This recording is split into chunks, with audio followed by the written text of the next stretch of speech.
Do you know what's scary? Some people will spend their entire life working and still die broke.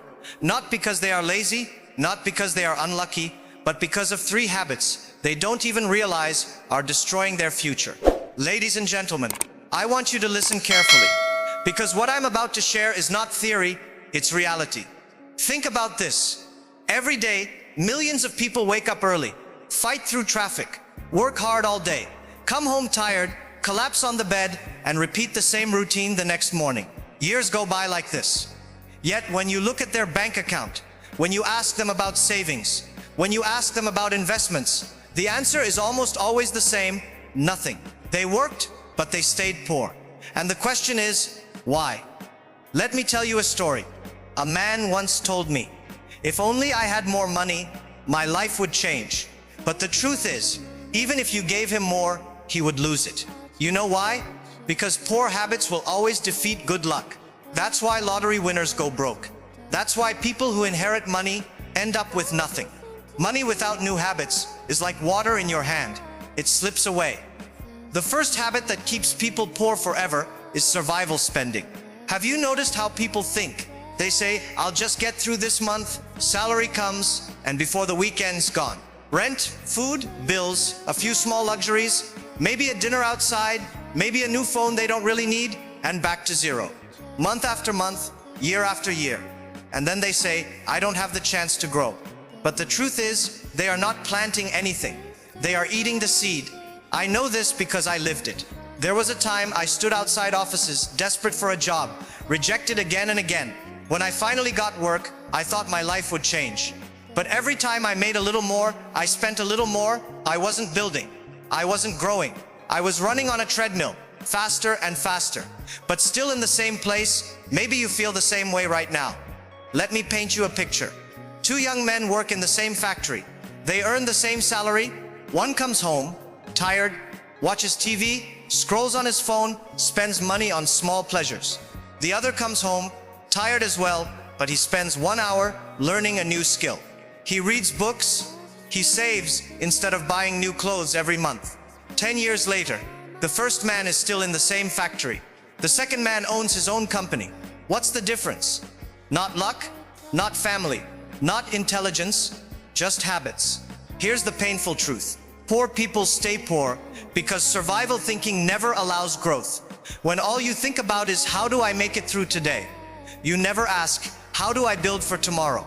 And the world rewards those who build, not those who survive. Look at J.K. Rowling, the author of Harry Potter. She was broke, raising a child alone, living on welfare. 12 publishers rejected her. She had every excuse to quit. She could have said, I'm poor, I have no chance. But instead of eating her seed, she planted it. She kept writing, and that seed became books, then movies, then an empire. She turned words into billions. That is not luck, that is a habit of growth. But here's the dangerous mindset most people carry. I don't have enough, so let me spend what I have to feel good right now. They buy things that look rich instead of investing in what makes them rich. They eat the seed, never planting it. Ladies and gentlemen, if you eat the seed, you will always stay hungry. If you plant the seed, water it, wait, and protect it. One day you will sit under the shade of the tree. Let me give you another story. Oprah Winfrey. She was born into poverty.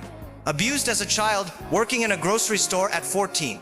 By every measure, she should have stayed poor forever. But she didn't. She didn't waste her life complaining or spending to escape the pain.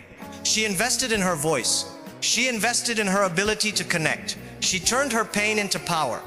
Today, she is not only wealthy, but one of the most influential women in the world.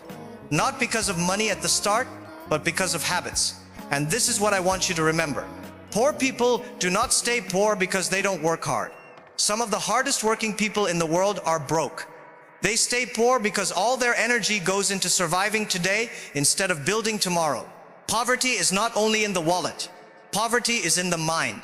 Change the mind and you change the wallet. Change the habits and you change the future. So I ask you right now, are you surviving or are you growing? Are you chasing comfort or are you building skills? Do you spend to look rich or do you invest to become rich? Because the truth is, money follows habits. And until your habits change, your future cannot. Ladies and gentlemen, let me share with you the second habit that silently keeps people poor forever.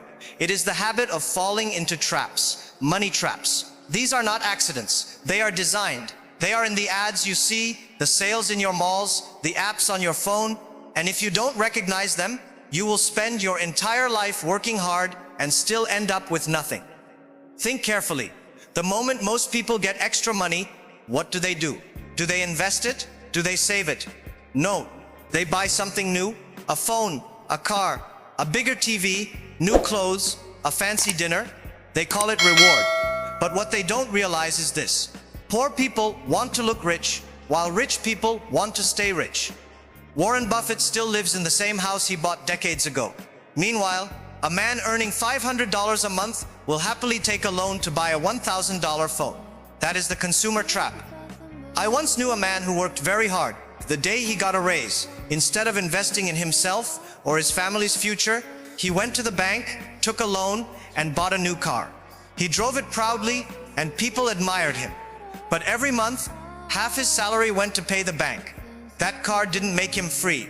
It made him a prisoner. That car didn't make him rich. It made the bank rich. And this is what happens when you confuse looking rich with being rich. Another trap is fear.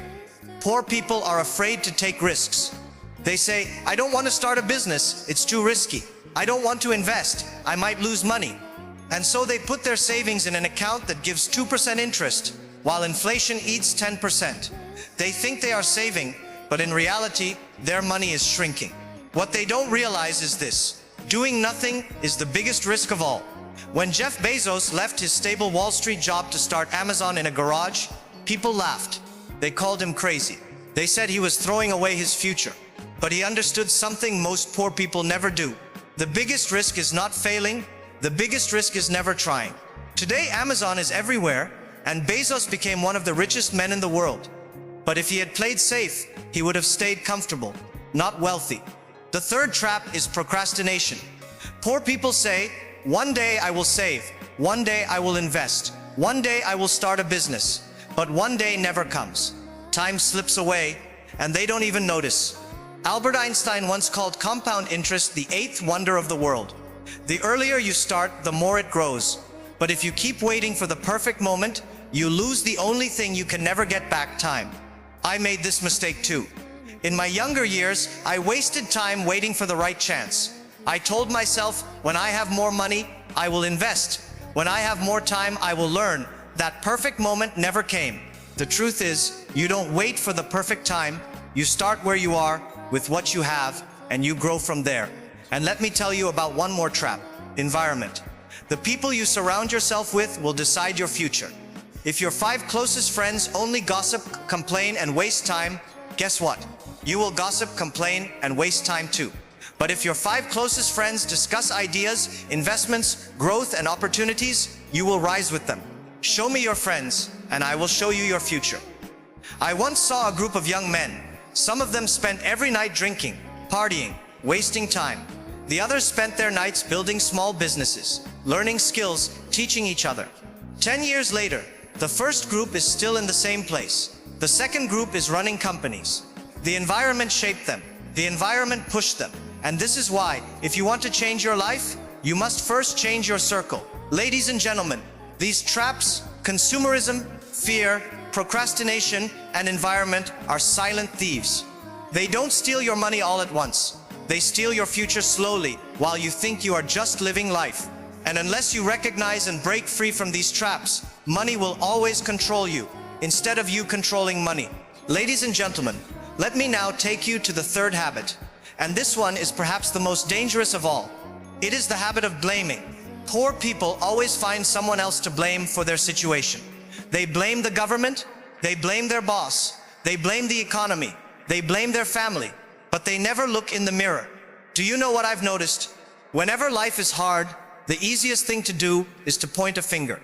If only my boss paid me more, I would be rich. If only the government gave me support, I would succeed. If only my parents were wealthier, I would have a better start.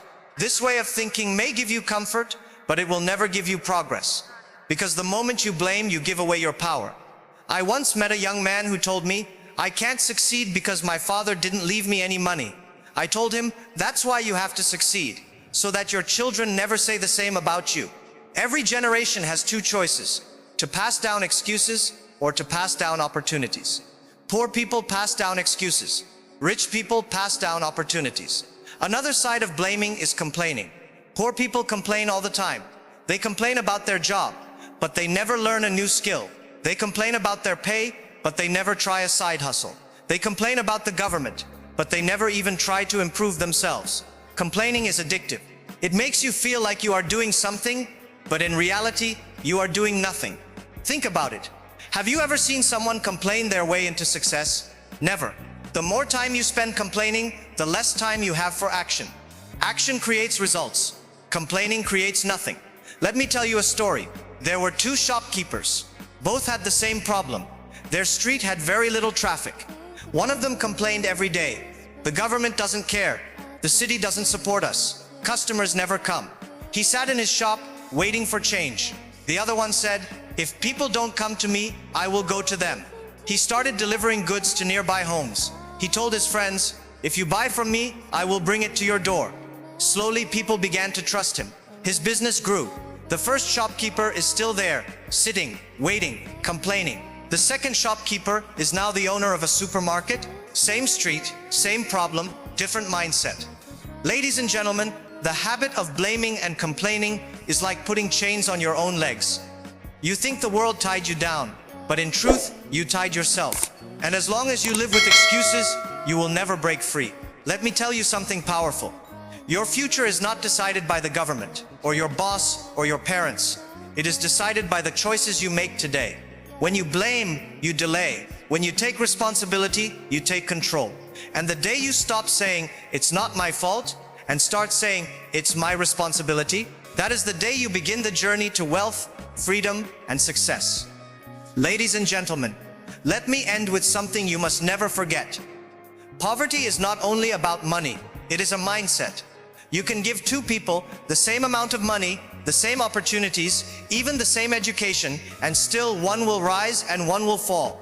Why? Because one changes his habits and the other keeps repeating them. The truth is, nobody is born poor forever. You may be born with nothing, but if you die with nothing, it is because you chose the wrong habits. I know that sounds harsh, but reality is harsh. Life does not reward excuses. Life rewards discipline, courage, and action. So let me ask you, how long will you wait? How long will you keep blaming, keep spending, keep procrastinating? How many years will you lose before you realize time is slipping away? 10 years from now, you will regret two things: the chances you didn't take and the habits you didn't change. I once heard a wise man say, "Chains of habit are too light to be felt until they are too heavy to be broken." When you are young, wasting 1 hour seems like nothing. Spending a little more than you earn seems normal. Complaining feels harmless. But year after year, these small habits pile up, until one day you wake up at 40, 50, 60, and you realize it's too late. But here's the good news. Today, right now, you have a choice. You can break the chain. You can stop following the crowd. You can decide, "I will not live poor forever." Poverty is not your destiny. It is a temporary situation if you choose to fight it. Think about this. Every rich man you admire today was once unknown, struggling, doubted. Every success story you hear started with a decision, the decision to change habits.